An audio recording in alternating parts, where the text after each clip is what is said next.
Magandang hapon po sa inyong lahat. Yung kahapon po at ngayon ay maraming mga nangyayari tungkol sa impeachment complaint na hinain po ng mababang kapulungan na pinirmahan ng 215 members of Congress. Bago po tayo magpatuloy, ay gusto natin ibigay ang ating microphone sa ating isa sa prosecutor, si Congresswoman Jinky Luistro. Congresswoman, you have the floor. Good afternoon. Maraming salamat po for waiting. Pasensya na po, I know that all of you waited for this moment when the prosecution panel will finally give their comment to what happened last night in the Senate. Well, first of all, we welcome the impeachment court's service of summons to the Vice President. Apparently, the jurisdiction over the person of the respondent has been acquired already. She has a period of 10 days to answer. That is non-extendable. And we hope that all issues which are being raised in the impeachment court will be tackled as well in the answer of the Vice President. So finally, the people of the Philippines will see from the answer of the Vice President what her defenses are. Isa lamang po ibig sabihin nito, yung pag-acquire po ng jurisdiction ng impeachment court sa ating respondent kay Vice President Sara Zimmerman Duterte, it only shows na tuloy na ang impeachment trial. No one can stop this anymore because jurisdiction has been acquired already by the impeachment court over the person of the respondent. Now, with respect to the action of the Senate last night, the impeachment court requiring us to issue a certification about the compliance with the Constitution with respect to the filing of the impeachment complaint, as well as the second order, and that is for the 20th Congress to confirm whether we will pursue this impeachment complaint. Medyo ang prosecution panel po ay nalalabuan dito sa naging order ng impeachment court kagabi. So we resolve to seek the clarification of the impeachment court. With respect to the first order about the certification pertaining to our compliance with the Constitution in filing the impeachment complaint, we maintain our position. Sumunod po kami fully and strictly to the requirements of the Constitution. We did not violate the one-year prohibition rule. With respect to the second order, it is impossible to be complied with because, first of all, 20th Congress doesn't exist yet. Tayo po ay nasa ika-labing-siyam na kongreso pa lamang. Mag-a-adjourn pa po, and we will be looking forward na mag-convene naman ang pa-20 kongreso ng Pilipinas. That will be on July 28, simultaneous with the SONA. I wish to add, nakatanggap po tayo ng liham, or should I say, nakakita ng liham from the social media that the anticipated presentation of the articles of impeachment is canceled. Ang sabi po ng ating presiding officer ng impeachment court, the referral of the verified complaint to the impeachment court mooted already the presentation and the reading of the articles. This will be part of the clarification that we will be seeking from the impeachment court. Sapagkat batid po natin na itong presentation ng articles ay bahagi ng Senate Rules on Impeachment. And we seek the guidance, we seek the enlightenment of the impeachment court so we can properly comply to the order that they issued last night. Finally, we wish to take advantage of this opportunity upang pasalamatan po ang taong bayan. Sa lahat po ng sumusuporta sa prosecution panel, sa House of Representatives, we had a mass this morning attended by different civil society groups. May mga nakasama po tayo religious leaders and even victims of EJK. Maraming salamat po. Rest assured, ang House of Representatives, ang prosecution panel, naninindigan po. Tuloy ang laban para sa katotohanan, hustisya, at pananagutan.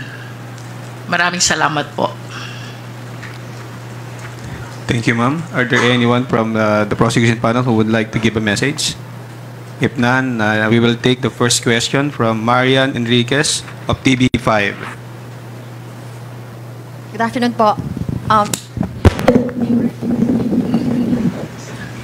Excited din yung mic. Ma'am, thank you, Kong Jinky, and to the rest of the prosecutors want to answer. Meron na po bang update kung natanggap na po ba muna natin itong received copy ng articles, yung pinababalik po na articles of impeachment? Meron na po ba? From the Senate?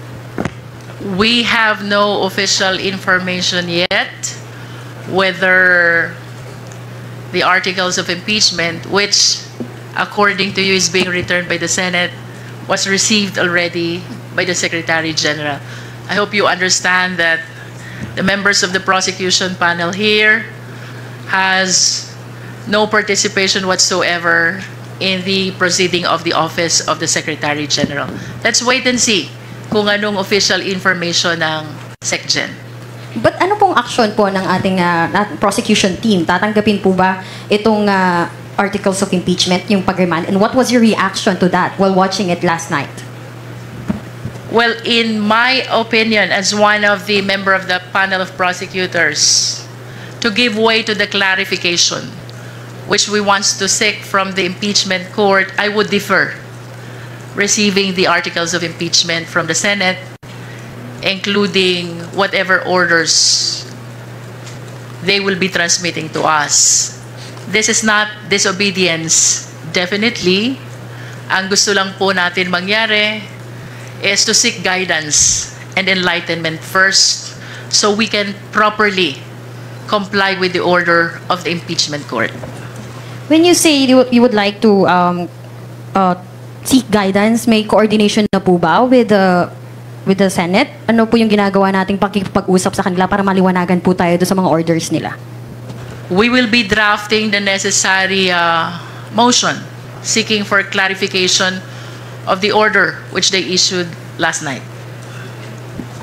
So nakita po kasi namin kanina si Sergeant at Arms ng Senate kanina, and hindi nga, wala pa pong nag-receive ng copy. So technically, hindi po muna tatanggapin ng Kamara ang pagbabalik ng articles of impeachment. And magpapasa po muna tayo ng tama ba, ma'am?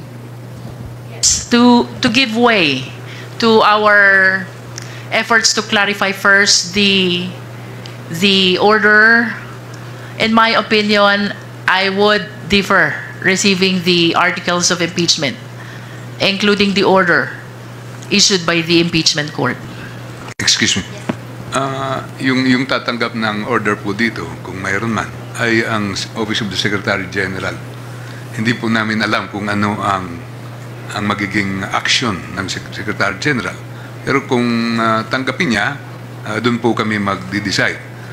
Be that as it may, kami po ay naniniwala na ang power to initiate ng impeachment complaint ay nasa House, lalo na pag pinirmahan ito, in-endorse ng isang congressman at pinagbutuhan sa plenaryo. Itong nangyari dito, hindi lang itong ordinaryong impeachment. 215 of our members signed the impeachment complaint. Kaya first time ito na nangyari na may return sa atin. Kaya nangangailangan tayo ng clarification po dito. Bagamat prosecutors po kami at impeachment court sila, naguguluhan pa rin kami. At hindi namin maintindihan kung bakit ibabalik po ito sa amin. Ano po ang gagawin namin? Yun po ang isang bagay na kailangan namin maliwanagan. Sorry. Second to my last question na lang po. Some legal experts po are saying na instead of following the Constitution, itong mga senators po natin, they're creating legal issues po. And will you challenge this po ba? Itong ginawa po ng Senado sa Supreme Court, itong pag-remand, is this abuse of discretion na po ba?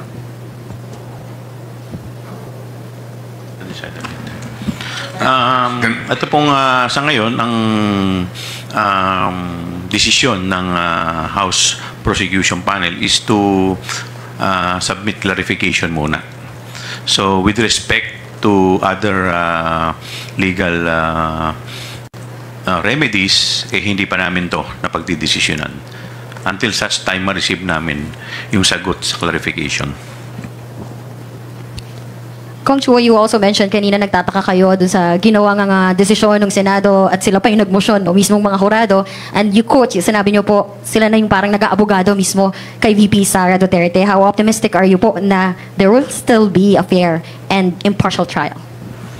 Well, yun po ay personal opinion ko. Hindi ko po alam kung ano yung opinion ng aking mga kasama. And in fact, nung aking rin pong personal na opinion, ito pong ginawa na pagbalik sa amin ng articles of impeachment ay sa aking paniniwala ay unconstitutional dahil wala naman po ito excuse me, wala naman po ito sa kanilang kapangyarihan, at ito po ay inaasahan natin na kung meron man mga motion na gagawin, ang gagawa po nito ay yung sa defense. Kaya yun po ay aking personal na opinion.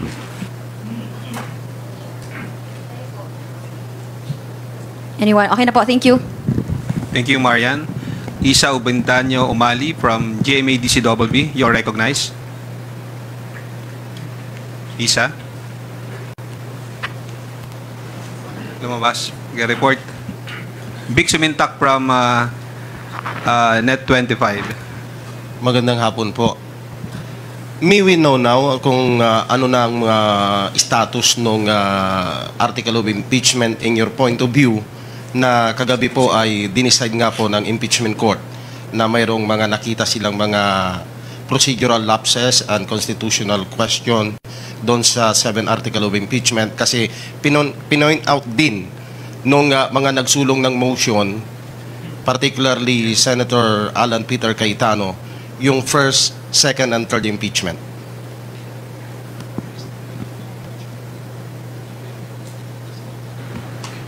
Sa tingin po namin, yung nangyari kagabi ay parang produkto ng compromise nila sa Senado. Paano silang matapos yung usapin.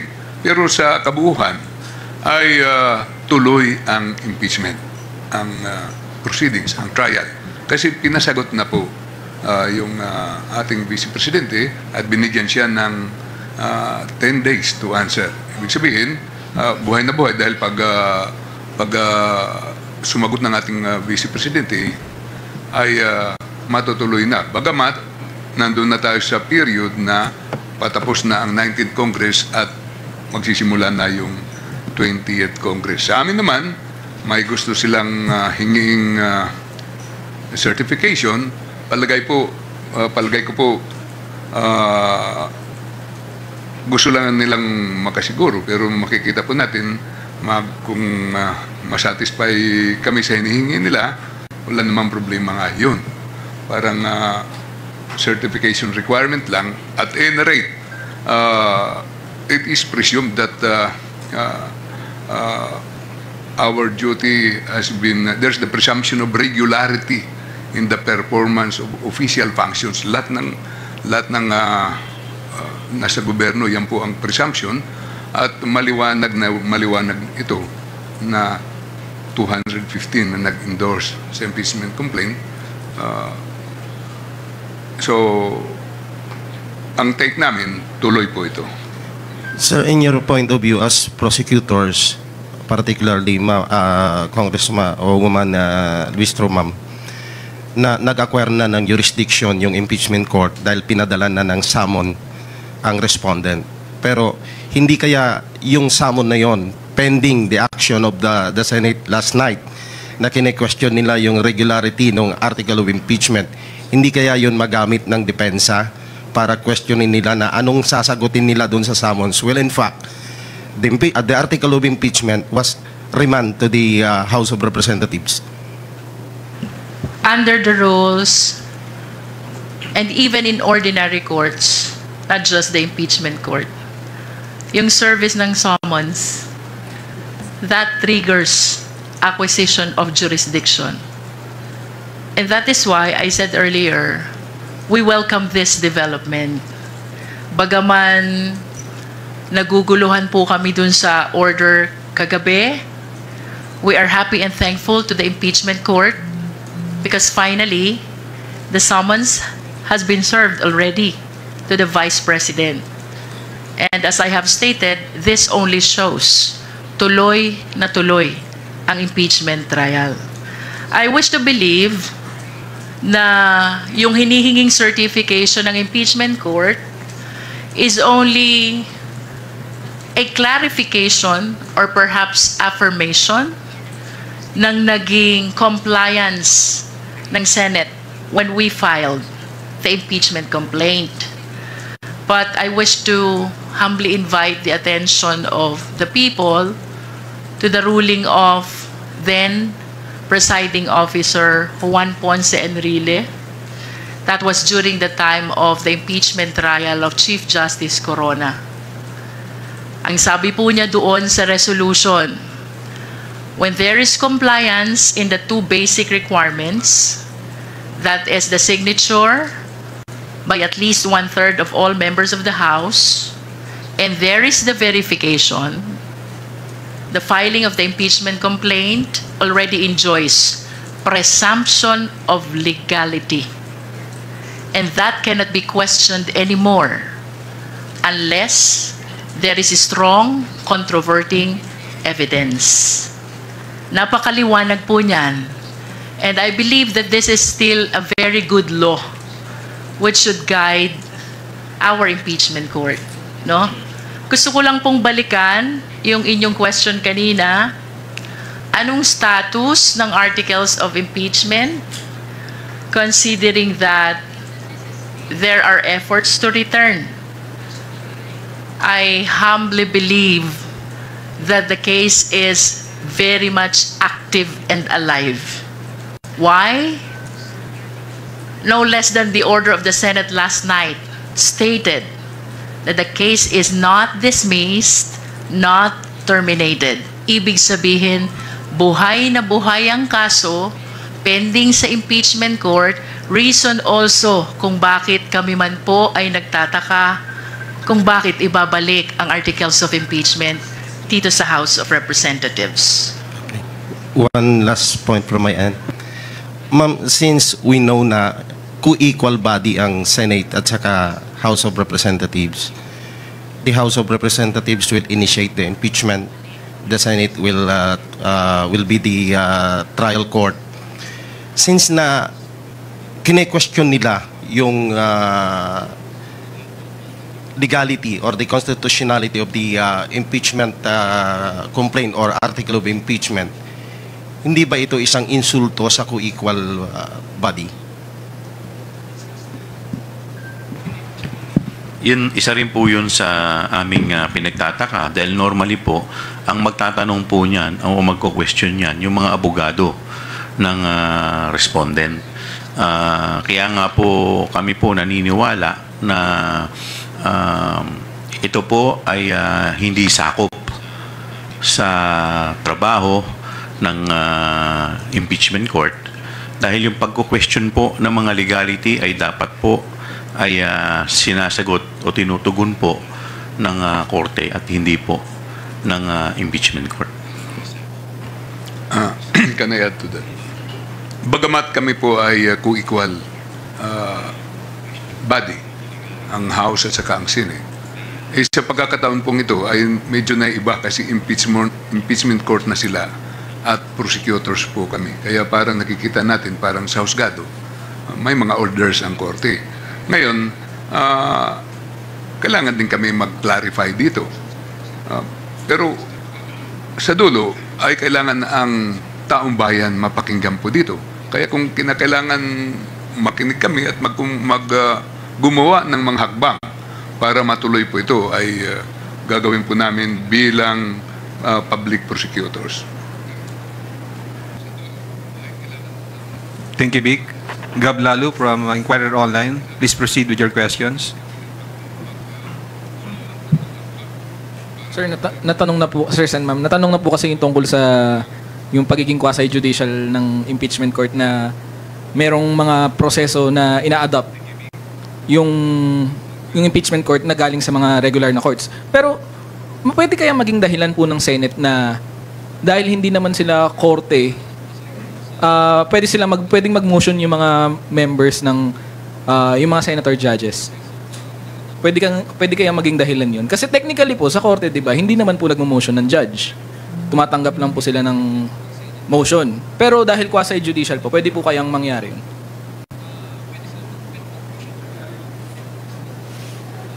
Or I mean, pwede po nilang ma-justify po yun. Medyo naiintindihan ko po yung pinanggalingan ng pagtatanong ninyo kasi nung nag-oath pa lang sila kailangan silang maging impartial, di ba? Doon sa oath pa lang ng mga senador na nagko-constitute sila na impeachment court. Pero nakikita naman po natin na pwede nilang gawin kasi ginawa nga na nga kagabi. Pero whatever it is, kami pa rin ay may respeto sa kanilang proseso at nagagalak din po kami na ipagpapatuloy po ito. Kaya nga, binigyan na ng summons ang ating Vice President. Second question po, nung meron po kasing previous briefing na sinabi ni Representative Zamora na hindi ipo-pull out ng House yung articles of impeachment from the Senate dahil walang mechanism sa 1987 Constitution to do that. Is this sentiment shared by everyone or would it be the basis of the clarification? As far as the prosecution panel is concerned, no? Maliwanag naman po sa Constitution. The House of Representatives has the exclusive power to initiate all impeachment cases. Tapos na po ang trabaho ng House of Representatives in as far as initiating the impeachment complaint is concerned. Hindi po tama na ito'y aming amyendahan at lalong hindi tama na ito'y aming withdraw. As a matter of fact, the ball now is in the hands of the Senate, whose mandate by the Constitution is to try and to decide. And by deciding, dalawang bagay lang po yun. It's either they acquit or they convict. Last question po from my end. Naintindihan po namin yung courtesy na in-extend ng prosecution panel sa impeachment court, just like in any other legal proceeding. Pero siguro to break the ice, gaano pa po kahaba yung pasensya nyo? Ang dami na po kasing nangyari na parang delay, ganyan. Dapat po nung February, ang tingin nyo, dapat doon na nag-start. Pero gaano pa po kahaba yung pasensya? Kaya pa po pa? Tanungin natin yung prosecutor na may pinakamahabang pasensya dito. Sino ba sa atin may pinakamahabang pasensya? Bel, would you like to answer?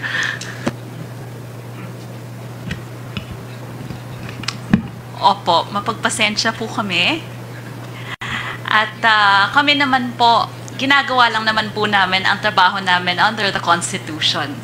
So, kung ano man po ang sagot namin sa maski anong press briefing, maski anong interview, we are all united in following the Constitution and lahat po ng gagawin namin henceforth will be under the Constitution and under the Senate impeachment rules.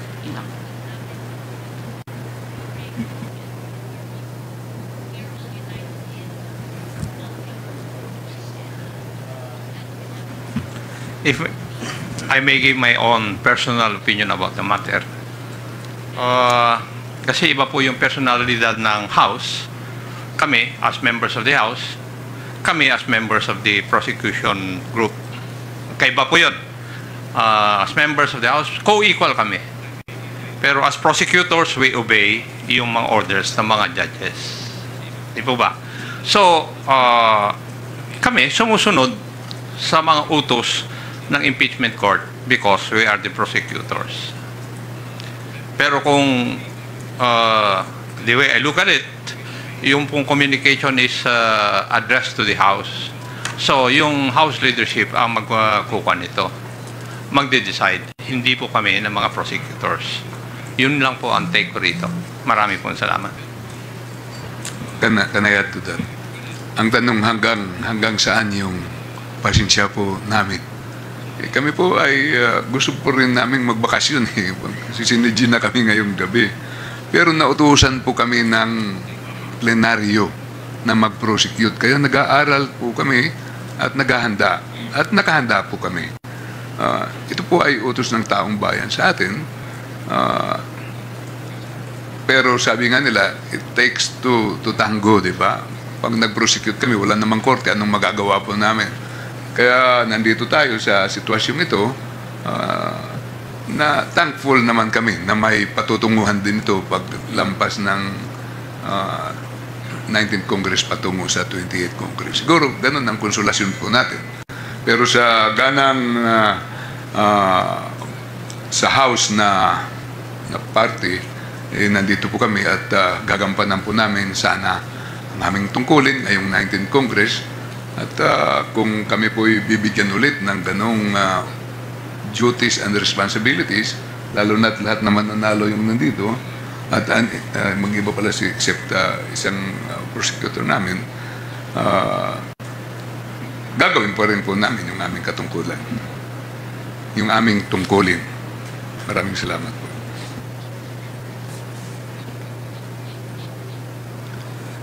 Thank you, Gab. Let us hear the next questions from Jonathan Andal of GMA 7. Ano pong guidance and directive ni Speaker? Sa inyo po, tungkol dito sa pag-remand ng articles of impeachment. Meron po ba, if ever?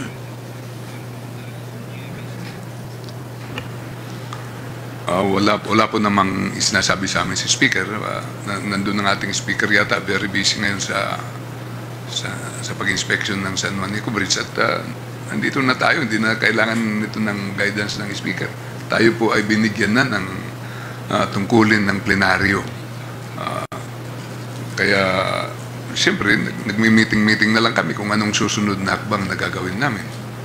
Sa ngayon po ay yung clarification kung ano man pag dumating sa atin yung kanilang communication.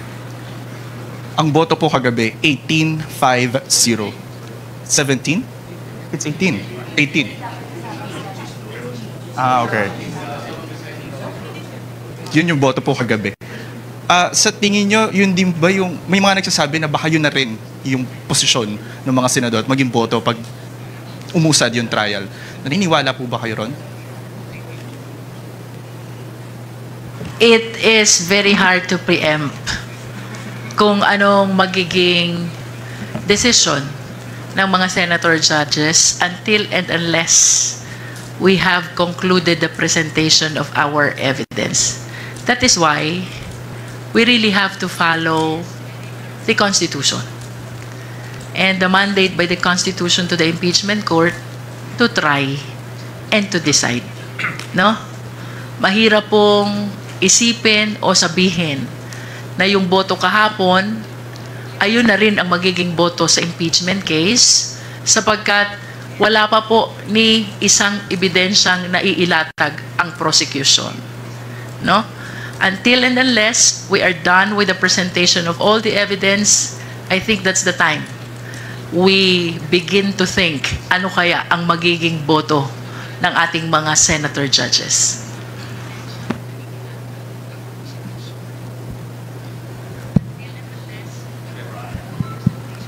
Are you done with your questions? Okay. Bibian Gulia from ABS-CBN. Go ahead. Okay. Ma'am, as far as the Senate is concerned, ang decision po nila ay i-remand sa House of Representatives yung articles of impeachment, but ang House po ayaw munang tanggapin itong articles of impeachment while seeking clarification. Will it be accurate to say na mayroon pong deadlock? I don't think so. We are not defying the order. We are not disobeying the order.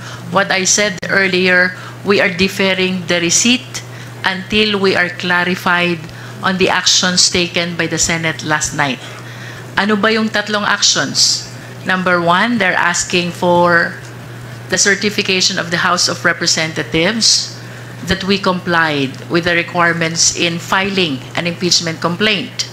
Itong requirements po na ito ay ang pagpirma ng at least 1/3 of all the members of the House and the verification, of course, non-violation of the one-year bar rule.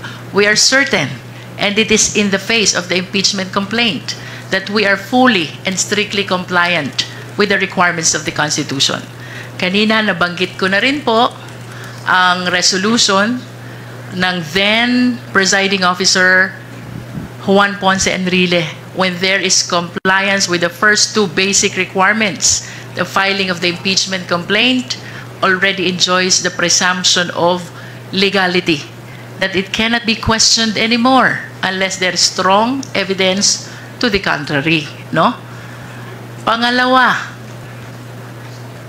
they're asking for the confirmation of the 20th Congress, whether it will pursue the impeachment complaint against the Vice President. How can this order be complied when the 20th Congress does not yet exist? Wala pa pong 20th Congress. Nasa 19th Congress pa lang po tayo. So, who will comply? The second order. Number 3, bagaman ito po hindi part ng order nila, but I saw a letter in the social media, rendered moot ang presentation of articles because the verified complaint has been referred already to the impeachment court. Ito po'y gusto namin maklarify lahat sapagkat yung una, we are fully compliant with the Constitution. Yung pangalawa, wala pang 20th Congress. At yun pong pangatlo, the presentation of articles, that is part of their own rules. And we are ready to present the articles.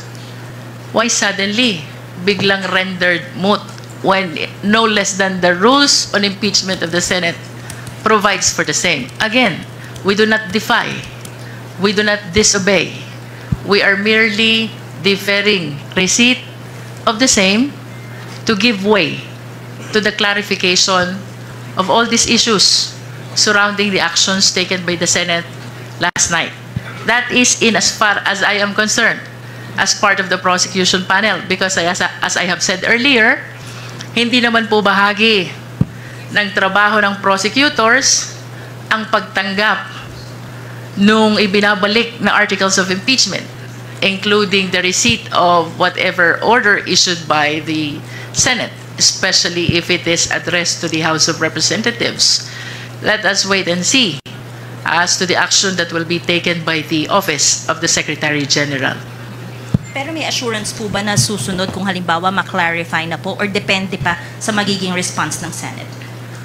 As soon as this is clarified and the clarification is in accordance with the Constitution, the Senate rules on impeachment and other existing laws, we will certainly abide.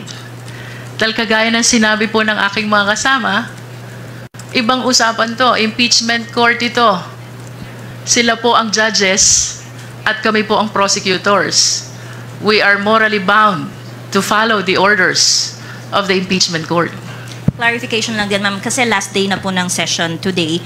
So wala po bang compliance na mangangailangan ng House plenary action?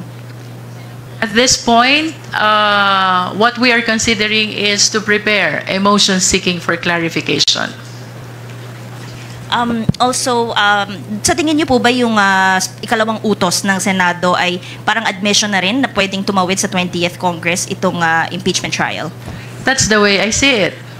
And that's one of the several things that I wish to welcome. yun pong kautosan nila na address sa 20th Congress, indeed, is an implied admission already that we can continue the impeachment trial until the 20th Congress. Final clarification. Yung withdrawal ng impeachment complaint or articles of impeachment by the House, it's off the table. Tama po ba yun? And are you considering to bring the matter to the Supreme Court? About the impeachment complaint being withdrawn, that is outside the power of the Congress already, because we have concluded our function and power to initiate the impeachment complaint. Tapos na po yun. The ball is already in the hands of the Senate, whose duty is to try and decide. No? Walang amendment, walang withdrawal na manggagaling po sa House of Representatives. Hindi po yan pinapayagan ng Constitution. And then your next question? That is a matter that we have yet to discuss. Ma'am, clarification lang, Congressman. Before you Congressman proceed with Jerby. your question, Vic, sorry, we would like to acknowledge the presence of House Quadcom Lead Chair, Congressman Robert Ace Barbers of Surigao del Norte. Is your question, Vic, related to the question of Bibian? Okay. Yes. Okay, proceed. Ma'am Jerbel, clarification lang. Kasi ang sabi ninyo, since nag-acquire na ng jurisdiction ang impeachment court doon sa impeachment case, doon sa nakita nyo na na-post sa social media that renders moot and academic, yung supposed to be today a presentation na ng article of impeachment.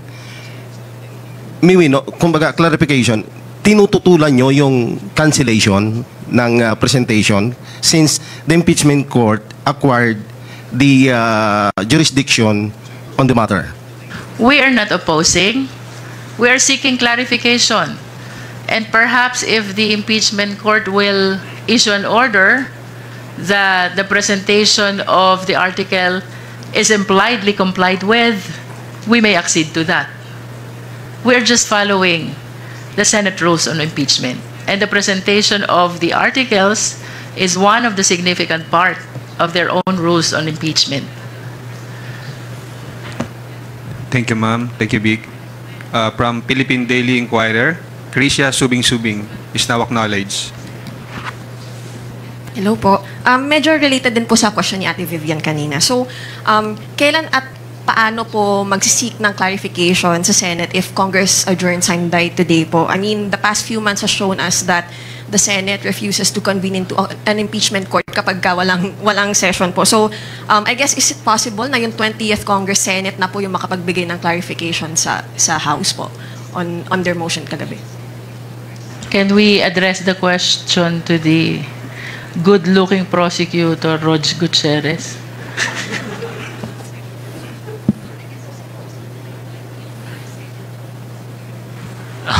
Sorry, just to be clear, can we have a repeat of the question? Just to be very clear. Kailan and paano po magsisik ng clarification yung House prosecution regarding the move by the Senate yesterday? Kasi as the past few months have shown us, hindi po ayaw mag-convene ng Senate as an impeachment court kapag walang session. And so we can expect that until June 30. But, so is it possible na sa 20th Congress Senate pa po magkaroon ng clarification sa mga tinatanong ng House? To be frank lang po, I don't think it would be a fair statement to say we cannot preempt the impeachment court.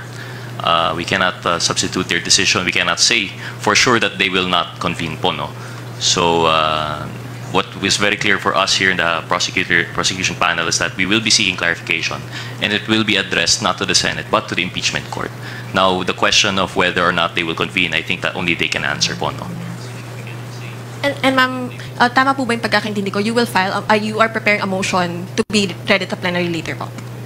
Motion seeking for clarification.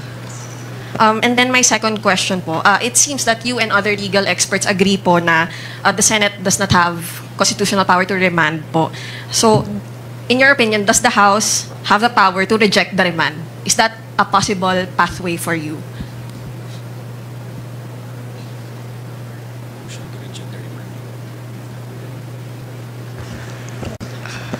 Rog, would you like to continue?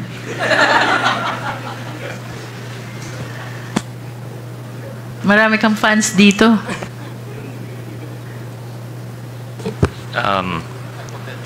Of course, I don't know if we can speak for everyone, no, but from our understanding and as per what we have discussed earlier, I think it's very clear. Originally, although they are co-equal as members of the House and as members, senators, very different point dynamics when we are now talking of the impeachment court and the prosecution panel. All that we can say for sure is that we believe that we have followed the Constitution. We are confident in that the proper processes were obeyed. So if there is that remanding, whether or not that would be within their powers, that would be something not for us to decide. Now, when it comes to the rejection, it's, for lack of a better term, we would probably, like we mentioned, we would defer po, no? Just to be clear, so we are deferring for pending clarification. Now, once the response has been received, then again we will decide po, no, if it is clear enough that it is something that we can actually comply with po, no? I hope that would clarify it. Yun na po. Thanks, Kuya. Thank you, Krisha. Mela Lismoras from PTV4.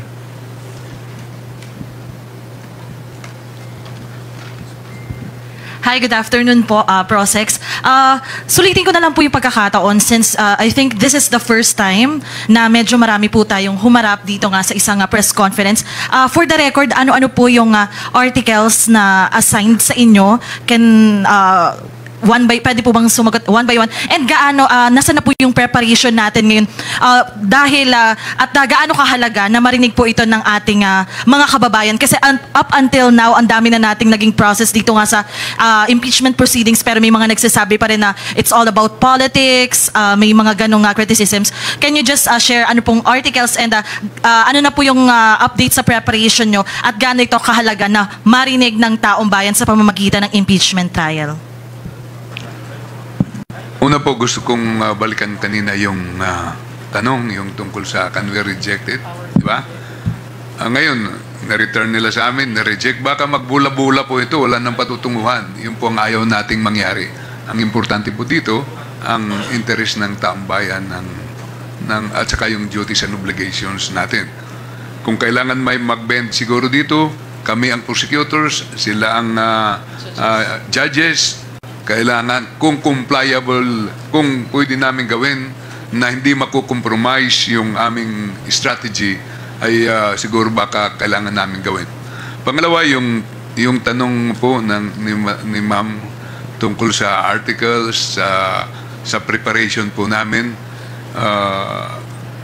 Ngayong araw nga po, naghanda na po kaming mag-present, pero pinigilan lang po namin. Pero ayaw po namin muna magsalita para hindi naman namin mat-telegraph kung anong gagawin namin. Pero nandun nakalabas na po yung articles of impeachment. Sir, ilang percentage na lang po? So, with that po, you're saying 100% na nga kayo sanang prepare. Tama po ba?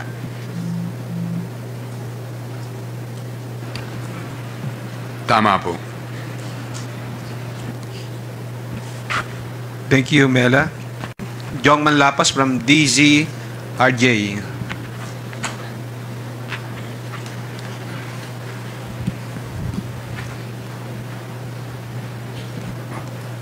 Kay Congressman Chua. Sabi niyo po kanina na unconstitutional, sa saligang batas, wala sa saligang batas unconstitutional yung ginawa ng Senate. Sa palagay po ba ninyo magkaroon ng constitutional crisis po itong hakbang ng Senate? Siyempre, yun po yung iniiwasan po natin na mangyari yun dahil ang gusto po natin umusad itong impeachment complaint dahil at the end of the day, ito naman po ay ginagawa po natin dahil interesado rin po ang taong bayan na malaman tungkol po dito. So, sa akin pong paniniwala, ito naman po ay mariresolba ng maayos. At ito po ay gagawin po natin hanggat, sabi nga po kanina, kung gaano kahaba ang aming pasensya, hahabaan pa po namin para ma-resolve lamang itong kinakaharap nating impeachment. Sa palagay niyo po ba na mayroong pagmamalabis ang impeachment court nang ibinalik sa inyo kahit na sinasabi nga ninyo na wala sa Constitution yung hakbang nila? Kaya nga po magsasubmit po kami ng clarificatory questions para malinawan po kami kung ano po talaga yung kanilang mga ninanais. Sa reaction lang po, sabi po ni Senador De La Rosa na tantamount to dismissal na raw po yung impeachment case nang ibinalik sa inyo. Unang-una po, ang trabaho po ng Senado bilang impeachment court ay to try at hindi po mag-dismiss. So, inaantay po namin ngayon na gampanan po nila ang kanilang constitutional duty. Last na lang po, sabi niyo po si Senador De La Rosa, ginabayan siya ng Holy Spirit. Kanina po nasa misa kayo, dinasalan kayo. Humingi po ba kayo ng gabay sa Holy Spirit din? Ang una-una, lahat naman po tayo, yun po ang gusto natin, gabayan tayo ng Holy Spirit. Pero ang pinakatamang gabay po dito sa impeachment proceeding ay ang ating saligang batas.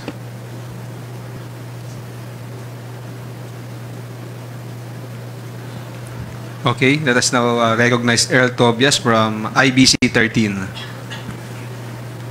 Good afternoon po. To our prosecutors, once and for all po, dapat ngayong araw nakatakdang magpresenta ang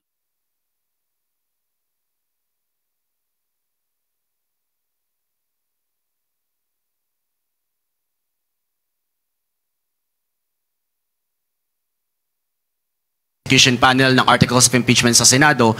Ano na pong mangyayari? Pupunta pa po ba ang prosecution panel ngayong gabi? O sabi po ninyo kayo na Prosec Libanan, kayo'y handa na sana pero napigilan. So ibig sabihin po ba hindi ito mangyayari ngayong last session ng Senado?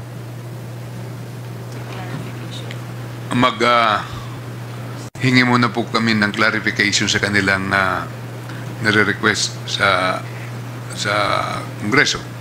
Hindi na po kami muna matutuloy magpunta doon. Ano naman ang gagawin namin? Kasi ang dapat na gagawin namin on their invitation, in-invite tayo nung June 2, tapos ginawa nilang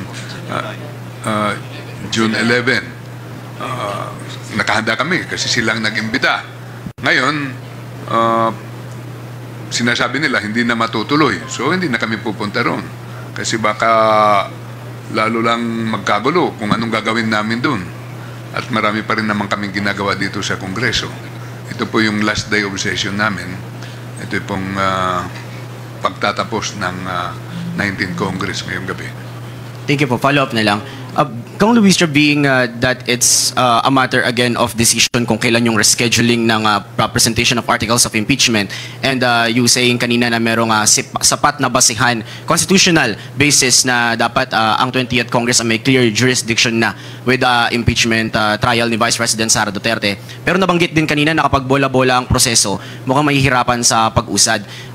Do you expect pa po ba the narrative of a Senate impeachment court wherein senator judges can move motions back and forth during the trial, or as prosecution panel, sana po hindi ganun yung mangyari? We ask another good-looking prosecutor, Jill Bungalyun. Thank you. Pwede pakulit lang na tanong. Basically, Prosec, kanina nabanggit po ni Prosec Libanan na kung bola-bola yung proseso na parang back and forth nga na kaninong korte ba yung desisyon. Do you expect po ba ay Senate impeachment court whereas ang naratibo ay may mag-move na motion na senator judge between or sa kasagsagan mismo ng trial, and merong mga proseso na atras, merong mga proseso na abante, or as Prosec panel, sana po ba hindi ganun yung mangyari? Well, as a prosecutor, as a member of the prosecution panel, we expect that they will expedite within a reasonable frame yung conduct ng trial. And as much as possible, we want to avoid this kind of motion because it amounts to dilatory, no? Nadidelay lang po yung impeachment. So, we are guided under the Constitution that the Senate shall have the power to try and decide the case. So, malinaw naman dun. We should proceed with the trial. And I guess all the members of the prosecution panel are ready with the trial. Thank you, Earl. It's your turn now. Dwight De Leon from Rappler. Hello po, good afternoon. Yun pong sa request ng Senate, yung sa motion nila, dalawa nga po yun, and you've mentioned already that the second part of the motion cannot be complied with because the House is currently in the 19th Congress. So, do you think that the delay is deliberate, the Senate is deliberately delaying the impeachment trial? Let's ask one more good-looking prosecutor, Congressman Keith Flores. intentionally delaying it, medyo mahirap yan na question but they could have, yeah, we cannot speak for them, no? But then again, di ba, paulit-ulit din nilang sinasabi, but Cheese has been saying that they cannot bind the 20th Congress Senate. Yet, in their orders, they're making us comment for the 20th Congress. So, back to them, di ba? Sila na may sabi nun, tapos sila din naglagay sa order nila. And it's very impossible to comply with such an order. So if it's impossible to comply with such an order, how can we move forward if it is a condition of moving forward? Kaya sinasabi namin na parang dapat it should be baliwala lang yung order na yun kasi it's impossible to do as of the time. So in the House prosecution panel's view, do you think the Senate is delaying the process, deliberately delaying the process? I cannot speak for everyone, no? But for me, yes. Sorry. Okay po. By asking the House po to issue a certification that the House did not violate the Constitution, was the Senate, do you think that the Senate was already putting a premium on the arguments presented by by Sara Duterte's camp? Because yung mga arguments kahapon ni Bato, seconded by Senator Bongo, it was in all of those were in the petition filed by Sara Duterte with the Supreme Court. Specifically, yun nga po yung violation of the one-year bar rule. Do you think that the Senate is already, or the impeachment court rather, is already putting a premium on those arguments even before hindi pa tayo dumidiretso sa full trial proper?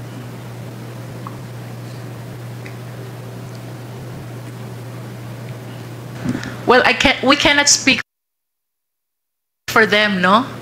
But in as far as the prosecution panel is concerned, that is not really an issue because we are certain that we strictly and fully complied with the requirements of the Constitution with respect to the filing of the impeachment complaint, including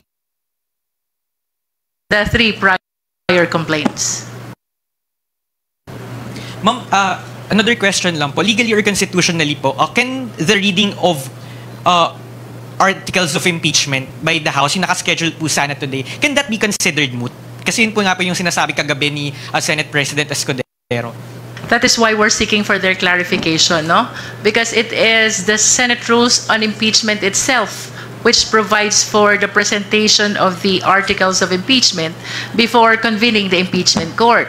And that's why we're following it strictly and receiving or seeing a letter which says that it is cancelled because it is mooted by the referral of the impeachment complaint to the impeachment court raises an issue for the prosecution panel. Ano ba ito? That's why we need to be enlightened. At nasabi ko na po kanina, if the impeachment court will issue an order that the presentation of the articles in accordance with their rules is impliedly complied with, we might accede to that. Kaya lang without that order, it is hard to rely on assumption. And sa statement niyo po kanina sa opening statement po ninyo, you said na buhay na buhay po yung impeachment trial. Why did the House prosecution panel choose to adopt that view considering na may ibang well sa Senate minority bloc mayroon silang sentimiento na yun ngang pag-remand ng kaso ng impeachment articles sa House of Representatives is tantamount to a dismissal or functional dismissal or tantamount to termination of the proceedings? Well, we wish to be clarified first before we make a stand on whether that order to return or remand is tantamount to the dismissal of the impeachment complaint. Unless we are clarified on that order, I believe that to speak on that issue will be premature. Thank you po, thank you po. Thank you po, prosecutors. Willie Delgado from DZMM. Magandang hapon ho. Curious lang ako doon sa word na order. Once na na-convene na po yung impeachment court, may co-equal ba tayo matatawag between Congress and the Senate? Kanina po binanggit na ng ating lead prosecutor na when we talk about the impeachment court, iba na po ang setup dyan. We might be co-equal as a legislative body, the Senate and the Congress. But when we speak about the impeachment court, they are the senator judges and we are the prosecutors. I believe we are obliged to comply with their orders. So you're bound to follow the orders. for as long as the orders are within the bounds of the law. Okay. Meron pa po ba tayong magaganap na reading of articles in the future? That will be one of the matters which we seek to be clarified. Okay. One last point. Pwede po bang bigay ng malinaw na kung ano yung kinahinatnan ng tatlong articles, impeachment complaint versus dun sa pang-apat? Kasi kung babalikan natin yung mga statement kagabi ni Senator Alan Cayetano, indirectly meron siyang tinutumbok na na parang nagkaroon ng error during the process. Specifically yung rules of procedure ng impeachment, mukhang pinatutungkulan niya is Rule 2, Section 3. Paki-enlighten nga po kami. Bel Zamora will answer your question. Hi, for everyone's clarity, as we know, there were 3 impeachment complaints filed in December. So the first one was filed on December 2. And under the Constitution, an impeachment complaint filed by a member or a public citizen, which is endorsed by a member, shall be calendared in the order of business of the House within 10 session days. So for everyone's clarity, again, February 5 fell as the 10th session day. This is different po from calendar days, so we shouldn't count 10 calendar days from December 2. So all of the impeachment complaints, the 3 impeachment complaints were included in the order of business on February 5, which was the 10th session day. So pasok po siya doon sa requirement ng ating Constitution. Ngayon po, ano hong nangyari doon nung nakakalendar po siya, binasa po ito sa ating plenary session because there was already a 4th impeachment complaint which consolidated actually all of the articles in the different complaints. Pinagsama-sama po. Kaya po yung 3 impeachment complaints ay na-archive na lang po. Pasok po siya doon sa requirement ng Constitution na makalendar sa session within 10 session days. Yun po yung requirement. Kaya kami po ay, ang House of Representatives po ay fully compliant with the constitutional requirements as well as the rules of Congress. Ito kaya yung naging dahilan kung bakit naglabas sila ng remand order kagabi? Isa po yun sa dahilan sa tingin ko. But I think it's because they did not, with the due respect, they did not understand the House rules and what happened during the last day of our sessions then. So most likely ito yung lalamanin halimbawa nung magiging clarification, Attorney Jinky? Okay. One last point. May nakikita ho ba kayong victory with the numbers ng mga senators na umayon para i-remand yung articles of impeachment? 17 versus 5. Sabi ko na po kanina, it will be improper to preempt the judgment of the senators and senator judges until and unless we have concluded the presentation of our evidence. We are confident. We have strong 7 articles of impeachment supported by ample and convincing evidence. Thank you, Pa. Thank you. Pamela Vasquez from DCMM, sorry.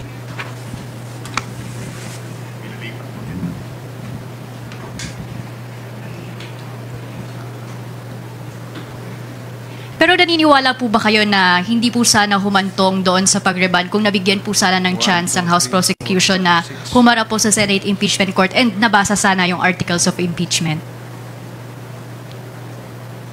Well, it is hard to speculate on what really prompted the issuance of that order. And that is precisely the reason why instead of reacting to the order, we prefer to seek first for clarification, no? We are inclined to believe na they are supporting also the mandate of our Constitution. That is what we want to believe, in as far as we are concerned, because we must be reminded of the fact that sovereignty resides in the people, all government authority emanates from them, and all of us, the prosecutors and even the senator judges, we are all bound to follow the letter and the spirit of the Philippine Constitution. May we get lang din po yung reaction ng House Prosec doon po sa ilang senator judge na tumangging magsuot ng robe last night. Confident or kumpiyansa pa rin po ba yung House Prosec na magiging impartial yung Senate Impeachment Court dahil po dun sa hindi pagsuot ng ibang senator judge? Chairman Ako, would you like to answer? Be gentle. Pakiulit nga po yung katanungan. Para mayroon akong pagkakataon na mag-isip. May reaction lang po doon kasi some senator judges refused to wear yung robes po during the convening ng impeachment court. So, ano po bang basa doon ng House Prosecution and kumpiyansa rin po ba ang panel na magiging impartial po ang Senate Impeachment Court? I do not know the reason why some of the senator judges refuse to wear their robes. Di po ba? So that's a matter of discipline within the Senate or within the impeachment court. Bahala na po yung presiding judge na magdisiplina sa kanila. Number two, kung kumpiyansa po kami na, ano po? Na magiging impartial nga po given na nag-refuse na magsuot ng robe yung ibang senator judge. Hindi naman po kayo magtatanong sa amin kung wala po kayong conclusion, hindi po ba? Your conclusion is as good as mine. Diba? Speaking of pagdidisiplina nga po ng presiding judge, satisfied naman po ba kayo doon sa naging pag-handle po ng presiding judge last night? Tinatanong mo ako ngayon kung satisfied ako sa pag-handle. House Prosec panel. Well, to tell you frankly, from my experiences, kasi siguro dito sa linyang ito, akong pinakamatanda eh. If you ask me, my personal opinion, hindi po ako satisfied. That I think would be enough to answer the question that you have asked of me. And last na lang. Can I add to? Sure po, sure po. Siyempre kami ang prosecutors, may iniisip po kami kung anong gusto naming mangyari.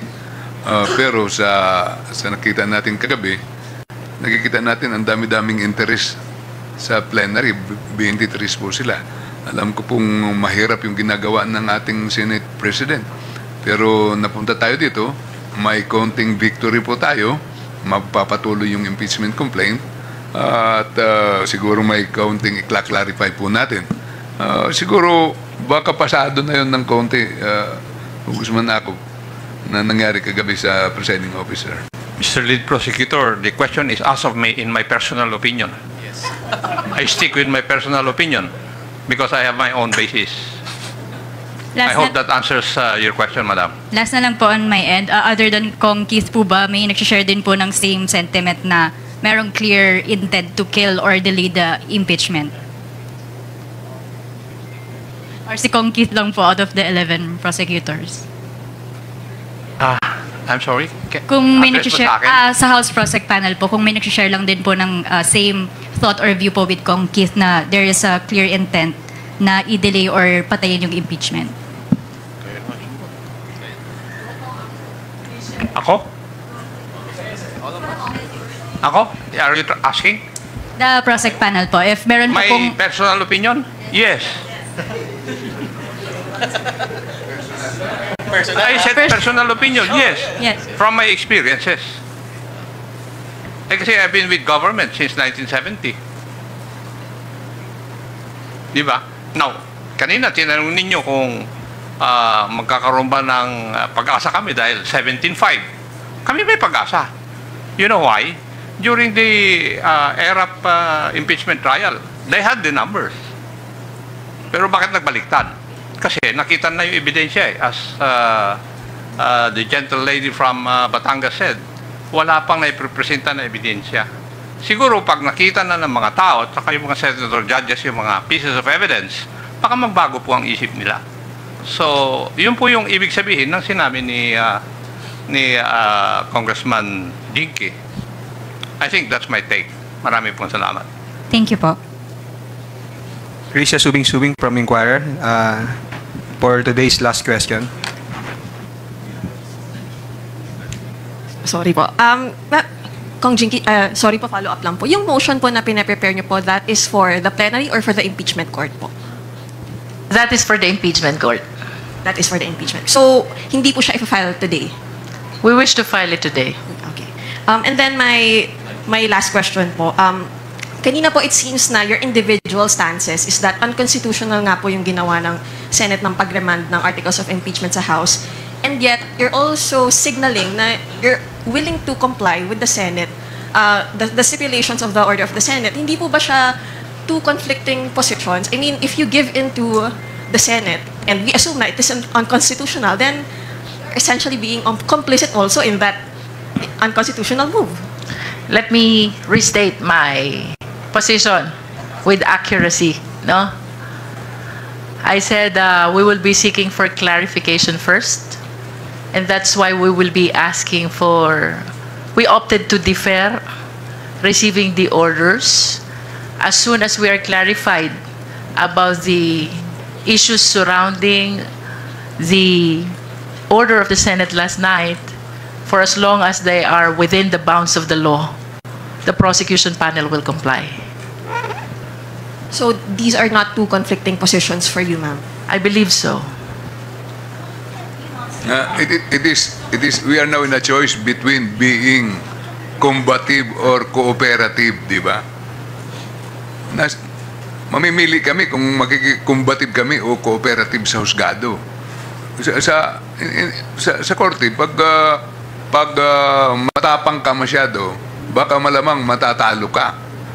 Pero pag nagko-cooperate ka sa orders ng korte at naipresenta mo yung ebidensya, malamang mananalo po kayo.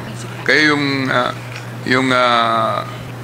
yung strategy namin is to act as prosecutors in front of impeachment judges, di ba? So, kaya ganun po ang aming ginagawa.